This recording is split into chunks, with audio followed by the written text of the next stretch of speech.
ঢাকার বনেদি শপিং মলে ঢুকলেই চকচকে আলোর নিচে সাজানো থাকে নামি দামি ব্র্যান্ডের দামি জুতা। ৫ থেকে ৬ হাজার টাকা না হলে যেন এসব দোকান থেকে একজোড়া জুতা কেনার কথা ভাবাই যায় না। যেমন এই বুটটা আপনার বাইরে থেকে কিনলে ৭ থেকে ৮ হাজার টাকা, আমরা ২,২৫০ টাকা সেল দিয়ে থাকি। অথচ ঠিক সেই একই মানের জুতা পাওয়া যাচ্ছে ফুটপাতে মাত্র ১৫০০ থেকে ২৫০০ টাকায়। আমাদের মানসম্মত জুতা, এগুলো টেকসই হয়, পরে আরাম পায়। এই জন্য মধ্যবিত্ত পরিবার শুরু করে শিল্পপতিরা এখানে আমাদের কাছে কেনাকাটা করে। এ কেমন রহস্য? প্রশ্ন জাগতেই পারে। একই মানের জুতা শপিং মলে বিক্রি হলে দাম কয়েক গুণ বেশি, আর ফুটপাতে এলেই তা হাতের নাগালে। আসলে এর পেছনে আছে অজানা এক কাহিনী। সর্বনিম্ন আছে ৮০০ টাকা লোফার, ৮০০ টাকা সর্বনিম্ন। আর হাই কোয়ালিটি যে বুট আছে আমরা ২৫০০-৩,০০০ করে সেল দেই।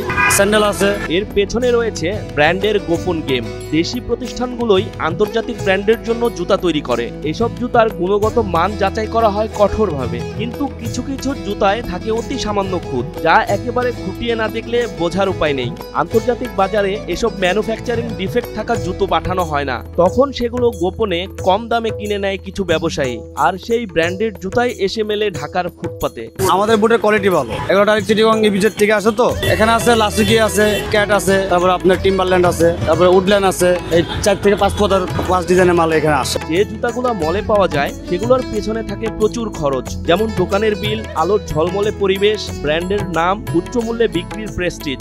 অন্যদিকে ফুটপাতে বিক্রি হওয়া জুতার পিছনে নেই বিলাসী দোকানের খরচ, ব্র্যান্ডের লোগো বসানোর বাড়তি খরচও নেই এতে, তাই দাম হয়ে যায় অনেক কম। আমাদের দোকান ভাড়া নেই, স্টাফ খরচ ওই হিসাবে আমরা কমে দিয়ে দিই। এর মান খুবই ভালো। এটা লেদারের জুতা, আর আমার এখানে কম হচ্ছে এক্সপোর্ট মানে মনে করেন ২ জোড়া ১ জোড়া। আমি এটা কোনো সেট পাই না, এটা ২ জোড়া ১ জোড়া পাই, এই হিসাবে আমরা কমে সেল দিই। যার সাইজ হয় তার কাছে কমে বিক্রি করে ফেলাই। না, অ্যাভেলেবল সাইজ আমাদের কাছে আসে না। আর অ্যাভেলেবল সাইজ আসলে আমরা আরো দাম দিয়ে বিক্রি করতে পারতাম। তাহলে কোথা থেকে কিনবেন? আপনি কি শুধু ব্র্যান্ডের নামের জন্য কয়েক গুণ বেশি দামে নেবেন, নাকি সামান্য খুঁত মেনে নিয়ে একই মানের জুতা কম দামে কিনবেন? এখন সিদ্ধান্ত আপনার।